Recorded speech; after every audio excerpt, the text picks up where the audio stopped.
एक सरकार एनडीए की चली थी 13 दिन, दूसरी चली थी 13 महीने। उससे पहले मोदी जी की विदाई होनी है। मोदी जी कि भाजपाइयों हर जगह भ्रष्टाचार करना, प्रभु श्री राम के मंदिर में चंदा चोरी मत करना। मैंने समझाया था भाजपाइयों को, भूपा लोगों की नाराजगी शुरू हो गई। बोले काहे नाराज? बोले कुछ दिए नहीं। बोले क्या नहीं दे? बोले एक को मच्छी दे दिया, एक को जहाज दे दिया। तो बोले जहाज तो अच्छा होता है। बोले जहाज तो है ही नहीं भारत सरकार के पास। तो बोले किसके पास? बोले सब प्राइवेट वाले लेके चले गए, टाटा वाले। इतना अहंकार देश के प्रधानमंत्री को। 400 पार 400 पार 400 पार का नारा दिया। कितनी सीटें आई? 240। पूरे चुनाव में एक ही नारा दिया। जो लोग कह रहे हैं 400 पार 400 पार 400 पार, जनता कह रही है तड़ी पार तड़ी पार तड़ी पार। इस पार्टी का एक रिकॉर्ड बहुत तगड़ा है। ये पार्टी जो छोड़ता है, कहना तो नहीं चाहिए, लेकिन उसका सफाया हो जाता है। हम यहां लीडर बनने आए, हम कार्यकर्ता बनने आए हैं, हम लोगों के लिए काम करने आए हैं। हम डीलर बनने के लिए नहीं आए हैं। डीलर शिंदे की पार्टी में है, डीलर अजीत पवार के साथ हैं। ये आम आदमी पार्टी है। हम लोग यहाँ पर एक कार्यकर्ता की तरह इनसे लड़ेंगे और तब तक लड़ेंगे जब तक इनको हरा देंगे। सारा का सारा मीडिया मोदी जी के साथ, चुनाव आयोग मोदी जी के साथ, पुलिस मोदी जी के साथ, सीबीआई मोदी जी के साथ, ईडी मोदी जी के साथ, income tax department Modi ji के साथ, पूरा तंत्र मोदी जी के साथ। कितनी खतरनाक पार्टी है ये, कितना जहर, कितनी नफरत भरी है इनके मन में। पहले मुसलमानों को गाली दिया, फिर सिखों को गाली दिया, फिर पहलवानों को गाली दिया, अब अयोध्या वासियों को गाली दे रहे हैं, हिंदुओं को गाली दे रहे हैं। अरे अयोध्या में भगवान श्री राम ने तुमको हराया है, तुम्हारे अहंकार को तोड़ने का काम किया है। इस पार्टी का गठन हुआ 26 नवंबर 2012 को, और उस दिन संविधान दिवस के रूप में हम लोग मनाते हैं इसको। तो जब इस पार्टी का गठन हुआ संविधान दिवस के दिन, जिस संविधान को बाबा साहब डॉक्टर भीमराव अंबेडकर जी ने बनाया, तो हमारा मकसद बहुत साफ था कि ये पार्टी बनी है बाबा साहब डॉक्टर भीमराव अंबेडकर जी के द्वारा बनाए गए संविधान को बचाने के लिए, उसकी रक्षा करने के लिए, और उसके लिए जो भी कुर्बानी हमें देनी पड़ेगी उसके लिए हम तैयार हैं। और हमेशा ऐसा होता है हमारे साथ कि ये पार्टी खत्म हो गई, अब तो इनका सफाया हो जाएगा। अरे ये कहां से टोपी वाले आ गए, ये कौन सी पार्टी है। मैंने तो साथियों बहुत जलालत झेली है, आज से नहीं। 2011 में अन्ना आंदोलन के समाप्त होने के बाद जब हम लोगों ने पार्टी बनाई, Arvind Kejriwal ji 45 degree 46 degree temperature में गली गली मोहल्ले मोहल्ले संगठन बनाने के लिए जाते थे, तो लोग हंसते थे हमारे ऊपर। कोई गंदी नाली का कीड़ा कहता था, कोई कहता था ये तो टेम्पू वाले हैं, कोई कहता था तो सफाई कर्मी है, कोई कहता था अरे इनके साथ तो रिक्शे वाले जुड़े हैं, अरे तो झुग्गी वालों की पार्टी है। तमाम तरीके से अपमानित किया गया। लेकिन वही झुग्गी वालों की पार्टी, वही सफाई कर्मियों की पार्टी, वही ऑटो वालों की पार्टी, वही गरीब आदमी की पार्टी 2013 में हम लोग लड़े। तो जब हमको कहा जाता था कि 6% वोट आ गया तो हम राजनीति से संन्यास ले लेंगे, 2013 में देश की राजधानी दिल्ली में आपने परचम लहराने का काम किया। 28 सीटें आई और हमने सरकार बनाई। 14 का चुनाव लड़े, हमारी जमानतें जब्त हुई देश भर में।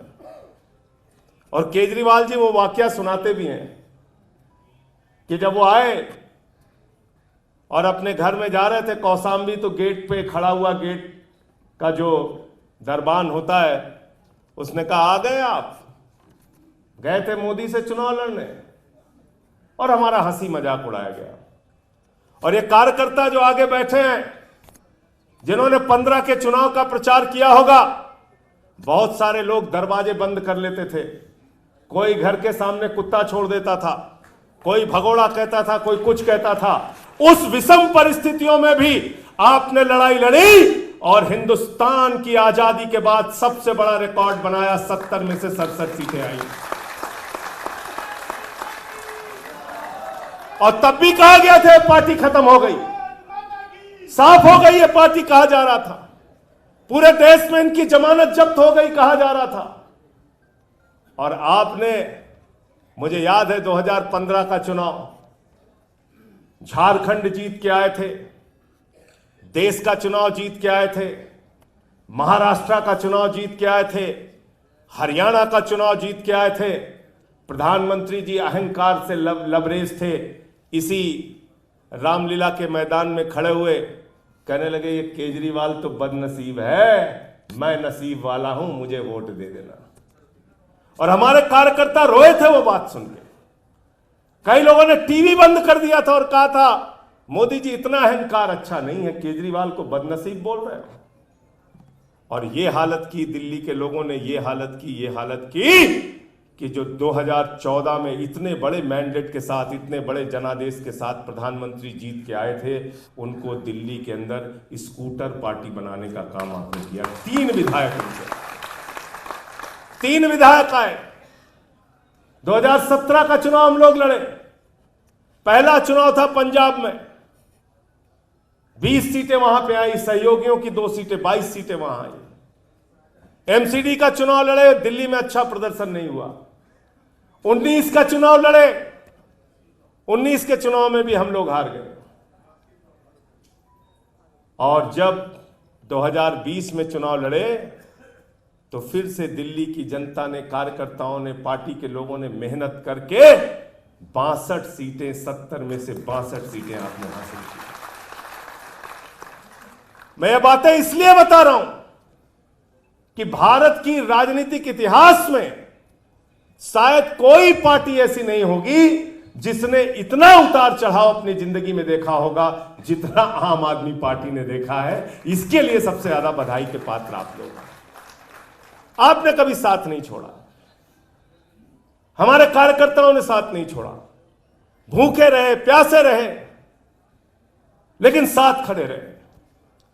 अन्ना के आंदोलन में भी साथ खड़े रहे, 13 के चुनाव में भी साथ खड़े रहे, 14 के चुनाव में भी साथ खड़े रहे, 17 में भी खड़े रहे, 15 में भी खड़े रहे, 19 के चुनाव में खड़े रहे। और संकट के समय में ही मित्रों की पहचान होती है, संकट के समय में ही दोस्तों की पहचान होती है। यह सबसे मुश्किल का वक्त है पार्टी के लिए, जब हमारे पार्टी के मुखिया अरविंद केजरीवाल जी जेल में है, एक ऐसे शिक्षा मंत्री जिसकी पूरी दुनिया में तारीफ होती है, मनीष सिसोदिया जेल में है, एक ऐसे स्वास्थ्य मंत्री जिन्होंने मोहल्ला क्लिनिक का मॉडल दिया, जेल में है। मुझे 6 महीने उठा के जेल में रखा। हमारा भाई ऋतुराज यहां पे कह रहा था कि 13 सांसद हैं हमारे, हम डील करना चाहें तो कभी भी कर सकते हैं, एक एक सांसद वाले कैबिनेट मंत्री बन गए। ये आम आदमी पार्टी है, आंदोलन के कोख से निकली हुई पार्टी है। हम यहां लीडर बनने आए हैं, डीलर बनने नहीं आए। हम यहां लीडर बनने आए, हम कार्यकर्ता बनने आए हैं, हम लोगों के लिए काम करने आए हैं, हम डीलर बनने के लिए नहीं आए हैं।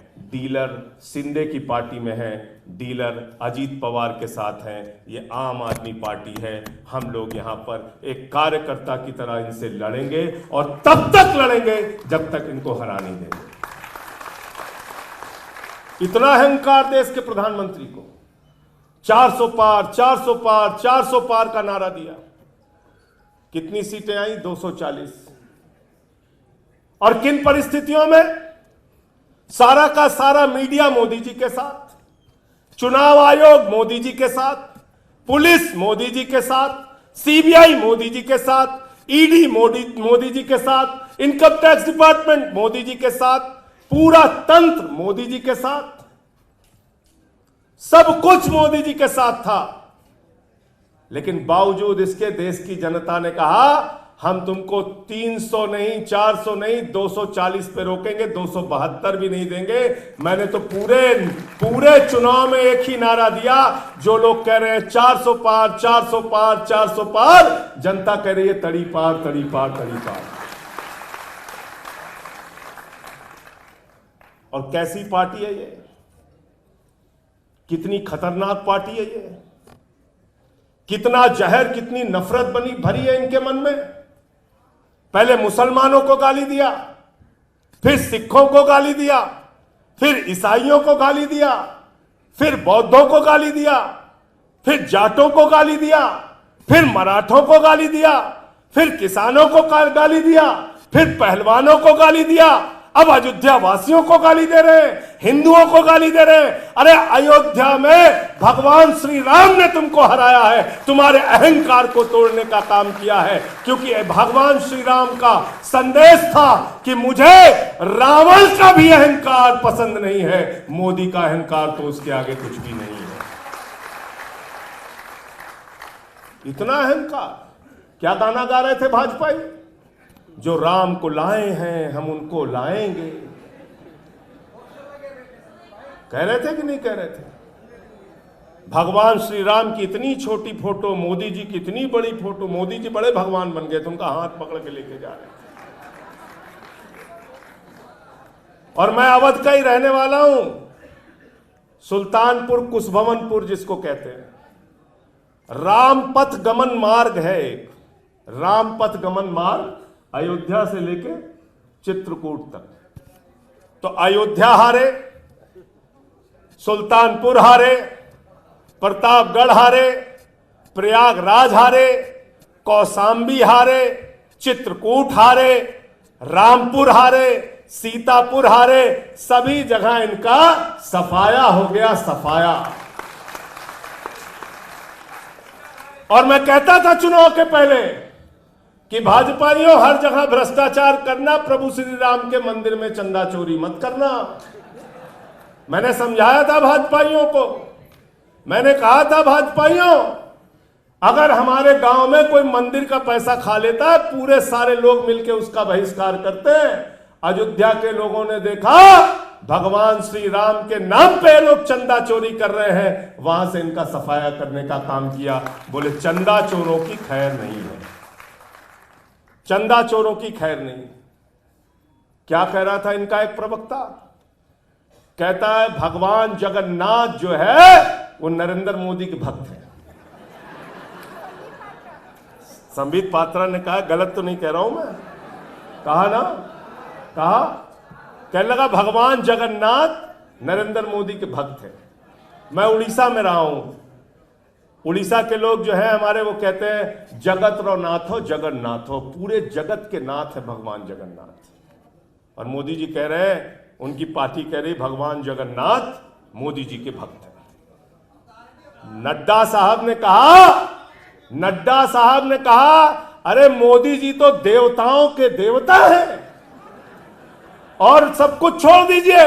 मोदी जी ने कहा मेरा जन्म बायोलॉजिकल नहीं हुआ है, मैं अवतार हूं, अवतार। बताइए आप, यहां आतिशी जी बैठी हैं। अब अगर मान लीजिए पानी से संबंधित कोई समस्या हो गई, तो हम तो आतिशी जी को खोजेंगे ना, हाड़ मास का एक व्यक्ति चाहिए जिससे हम बात करें।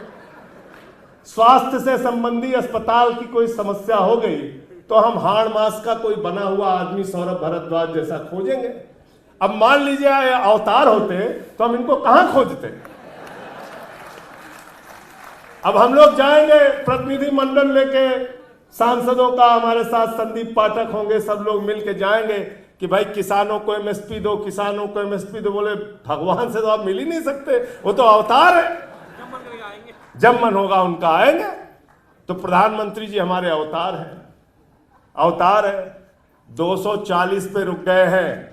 और आज मेरी बात नोट कर लेना, एक सरकार एनडीए की चली थी 13 दिन, दूसरी चली थी 13 महीने, उससे पहले मोदी जी की विदाई होनी है। मोदी जी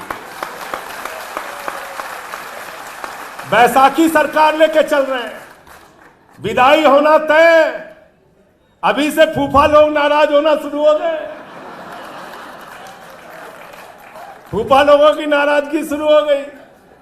बोले काहे नाराज? बोले कुछ दिए नहीं। बोले क्या नहीं दे? बोले एक को मच्छी दे दिया, एक को जहाज दे दिया। तो बोले जहाज तो अच्छा होता है। बोले जहाज तो है ही नहीं भारत सरकार के पास। तो बोले किसके पास? बोले सब प्राइवेट वाले लेके चले गए, टाटा वाले। तो बोले जहाज में हवाई अड्डा तो होगा? बोले नहीं, तो अडानी लेके चला गया। तो जहाज विभाग किसी काम का नहीं, मच्छी विभाग किसी काम का नहीं। तो आप बताइए, एक को दे दिया मच्छी विभाग, एक को दे दिया जहाज विभाग, जिसमें कुछ है ही नहीं। ना गृह दिया, ना रक्षा दिया, ना वित्त दिया, ना विदेश दिया, ना वाणिज्य दिया, ना रेल दिया, ना सड़क दिया, ना कृषि दिया, ना शिक्षा दिया, ना स्वास्थ्य दिया, ना दूरसंचार दिया। सिर्फ झुंझुना मंत्रालय दिया, झुंझुना मंत्रालय। तगड़ी नाराजगी चल रही है। मैं तो समझा रहा हूं टीडीपी वालों को और जेडीयू वालों को भी कि भैया सब कुछ करना, स्पीकर अपने पास रखना, वरना कितनी पार्टी ये लोग तोड़ेंगे। ये लोग मतलब मैंने तो अब तक सुना था सोना चोर होते हैं, बाइक चोर होते हैं, कार चोर होते हैं, सब पार्टी चोर है। पार्टी चोर, पार्टी चोर है। तीर कमान चुरा ली उद्धव ठाकरे की, घड़ी चुरा ली शरद पवार की। यहां आए थे झाड़ू चुराने दिल्ली में, झाड़ू मार मार के हमारे कार्यकर्ताओं ने इनको ठीक किया।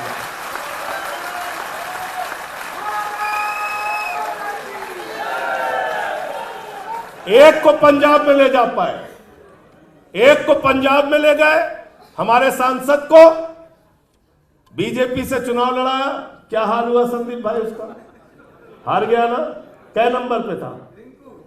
दूसरे कि तीसरे नंबर पे पहुंचा दिया जनता ने। एक यहां पे गए थे हमारे मंत्री जी, उनको कितना वोट मिला भाई? 5000 वोट सांसदी के चुनाव में मिला। इसलिए मैं कहना चाहता हूं, इस पार्टी का एक रिकॉर्ड बहुत तगड़ा है। ये पार्टी जो छोड़ता है, कहना तो नहीं चाहिए, लेकिन उसका सफाया हो जाता है। हमारी शुभकामनाएं इन लोगों के साथ, लेकिन कुछ हम कर नहीं पाएंगे, ईश्वर न्याय करता है। यह हुआ है। आप उठा के देख लेना, मैं नाम नहीं लूंगा, आप अपने दिमाग से खुद सोच लेना आज जाके। जिसने ने भी, वो देखो पीछे से नाम ले लिया, पीछे से नाम ले लिया, मैं किसी का नाम नहीं लूंगा। तो मैं सिर्फ ये कहना चाहता हूं, ये पार्टी चोर लोग हैं। और ये मैं तो बार बार कहता हूं, हमारे आपस के मतभेद होंगे, कमरा बंद करेंगे, खुद झगड़ा कर लेंगे, एक दूसरे को सुना लेंगे। संजय सिंह आपका ये ठीक नहीं लगता, ठीक है भाई सही कर लेंगे। आपकी ये चीज पसंद नहीं है, ऐसे कर लो, ऐसे कर लो, सब सुन लेंगे सारे हमारे जितने लीडर हैं, क्योंकि हम परिवार हैं। लेकिन हमारे परिवार के सदस्य को, भाइयों में कई बार गांव में दीवार खड़ी हो जाती है कि नहीं? झगड़ा होता है भाइयों में आपस में। लेकिन अगर पड़ोसी कोई लाठी लेके आता है तो दोनों भाई मिल के मारते हैं उसको। होता नहीं होता? बताओ, होता है कि नहीं होता है? तो हम आपस में जो भी मतभेद होगा, जो भी बातचीत होगा, जो भी एक दूसरे से गुस्सा नाराजगी होगी, हम बैठेंगे घर के अंदर, उस सारी नाराजगी को दूर करके गले मिलके। लेकिन अगर कोई हमारे नेता अरविंद केजरीवाल को आंख दिखाने के लिए आएगा तो सीना तान के उसके लिए लड़ने के लिए आगे चलेंगे, और उसमें हम कभी पीछे हटने वाले। वादा है ना? इस बात का वादा है। तो जैसे 15 जीते, जैसे 20 जीते, वैसे ही 25 में अपना परचम लहराना है। 13 में भी आप जीते थे, 13 का तो सबसे मुश्किल चुनाव आप जीते थे। 13, 15, 20, अब की 25, उसी तरीके के विजय को आपको हासिल करना है। आप सबका सर झुका के मैं नमन करना चाहता हूं, आपकी मेहनत का, आपके जज्बे का, जिस मुसीबत की घड़ी में आपने हमारा साथ दिया है पार्टी के। और मैं तो जब जेल में था तो टीवी देखता रहता था, कभी किसी को घसीट के लेके जा रहे हैं, कभी किसी को लाठी से पीट रहे हैं, कभी किसी, और उस दौरान भी मतलब मुझे तो ये लगता था कि अभी मैं जेल तोड़ के बाहर आपके आंदोलन में आ जाऊँ, ऐसा महसूस होता था। क्योंकि साथ लड़े हैं तो कभी कभी लगता था कि आज देखो अरविंद जी को गिरफ्तार कर लिया और मैं नहीं हूँ।